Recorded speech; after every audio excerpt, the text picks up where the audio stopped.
Dans ce chapitre 4, on va comprendre le lien entre contrat et pratique d'activation. Alors, l'activation devient prédominante dans le cadre de la stratégie pour l'emploi de l'OCDE. Alors, l'OCDE, c'est l'Organisation de coopération et de développement économique, dans les années 90, autour de 94. Donc, les politiques de l'emploi doivent prioritairement viser à faire baisser le coût du travail et accroître la concurrence sur le marché du travail. Donc, ça veut dire quoi? On parle d'affaiblissement de la protection de l'emploi, des travailleurs intégrés et une meilleure employabilité des chômeurs.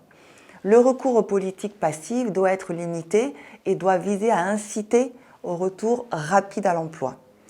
Donc finalement, c'est ce qu'on va appeler la logique d'activation des politiques de l'emploi.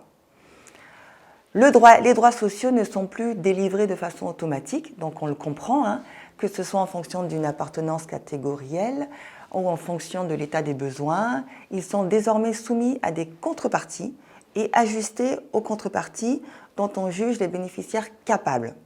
C'est très important parce que ça va impacter votre quotidien. Donc le contrat constitue l'instrument principal des pratiques d'activation. Actuellement, dans mon quotidien, je suis en train de remarquer effectivement avec ces politiques actives un public qu'on ne voyait pas. Par exemple, des personnes qu'on dit parents isolés qui touchent le RSA, qui vont être obligés de travailler ou de participer à des ateliers, de remise, on va dire, travailler la confiance en soi, travailler des points en lien avec les techniques de recherche d'emploi. Et si elles ne sont pas présentes à ces ateliers-là, leur RSA peut disparaître quelque part ou être un peu moins important. Donc vous voyez l'idée de ça. Donc ces politiques-là, les objectifs, c'est impliquer l'individu dans la définition des mesures dont il bénéficie et de garantir son investissement tout au long de son parcours d'insertion. Finalement, c'est de le rendre encore plus proactif. Donc le contrat apporte une direction et focalise les activités du CIP et de l'usager sur des points précis qui sont définis en amont. Cette focalisation sur des objectifs à atteindre favorise la mobilisation en commun des énergies et apporte un sentiment de sécurité finalement des deux côtés. Donc on parlait de confiance et de réciprocité. L'idée du contrat est là. Donc voyez-le comme ça.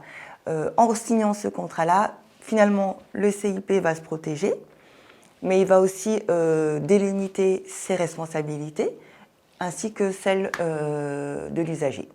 Donc c'est vraiment l'idée. Chacun peut régulièrement réévaluer le degré de son engagement dans le projet commun. Donc ce n'est pas figé.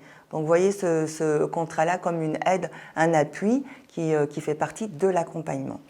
Donc quand vous utilisez ce contrat-là dans vos pratiques professionnelles, c'est une façon finalement de positionner chacun en acteur d'un projet commun. C'est l'idéal, je dirais. Cette logique se diffuse dans tous les dispositifs d'insertion qui vont se multiplier.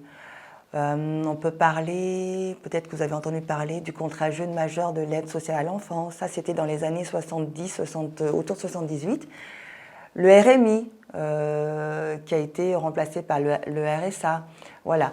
Il y a eu une évolution des contrats par rapport aux politiques aussi. Donc, on était plutôt sur des politiques passives. Et au fur et à mesure des années, on évolue sur des politiques actives où la personne est de plus en plus actrice de son parcours et je dirais que c'est du donnant-donnant dans l'idée. Donc, pour approfondir toutes ces notions-là, vous avez en bas de la vidéo des liens pour aller approfondir vos connaissances sur ces domaines-là. Mais gardez en tête cette idée qu'aujourd'hui, on ne peut plus faire sans contrat et on ne peut plus faire sans engagement.